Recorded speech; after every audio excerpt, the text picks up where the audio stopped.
We're going division by division. Joe Ortiz on the show, GM of the LA Chargers. Cannot wait to talk to him. I like his vibe. I like his energy. I like what they did with the salary cap, too. We should balance my checkbook. And we've got unanswered questions for the entire AFC West. Let's do this thing, and let's start with... Which one should we start with?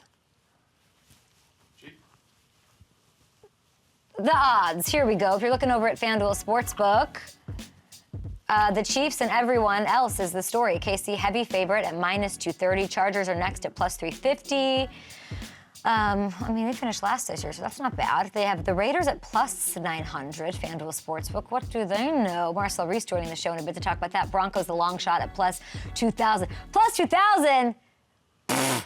Champagne scoffing at that from Chileno Bay down there, hitting golf balls with Chandler Parsons today. Scoffing. We're going to start with Kansas City because they won the whole damn thing. Again, speaking of KC's, guys, did you see Kieran Culkin at the... Get to the question. No. Who's Met Gala outfit? I really can't talk about the Met Gala anymore. I'm not. I shouldn't even put Met Gala in my script. I know what Gen Z says about the Met Gala. My question for Kansas City is: are those Kush balls? Kush balls. What are we on? Rosie O'Donnell? Is this 1996? Am I in love with Tom Cruise? What are we doing? What is the weakness on the team? That is the question for Kansas City.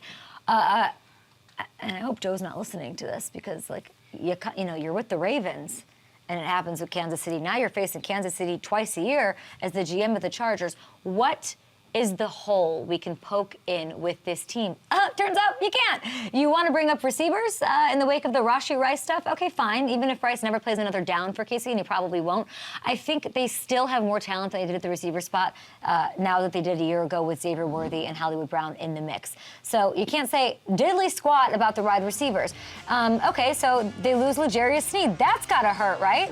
That's gotta suck. No, they have Trent McDuffie, and replacing Sneed most likely will be Josh Williams, who's stepped up in huge spots before. So, I mean, he filled in before for an injured Sneed in 2022 in a big game, in a big spot, AFC title game. He kind of pretty much, I remember that game because Jamar Chase and T. Higgins did not go off in that game because of him. And he had a massive pick with the game tied in the fourth quarter. So, are we going to doubt Veach all of a sudden? Yeah, remember this? Oh, why do we have to show it? Why are we showing it after the fact? What's happening right now? I don't need to see that. Thanks. Nope. You can't poke a hole in that. He's pretty great. He's probably going to fill in okay. I don't know. What are we questioning on this? Can you guys help me? Up and Adam Show, what are we questioning? Travis, not focused, can't do that again. I can't even bring up, complacency. They're just cruising because they're rallying around a three-peat so hard. It's not going understated. It's not like we made it whatever. They're not going to stumble. So it's not about they're not going to get it wrong. So it's got to be one of these other three teams coming up and snatching it from them. Things have to break right for the other squads like the Chargers.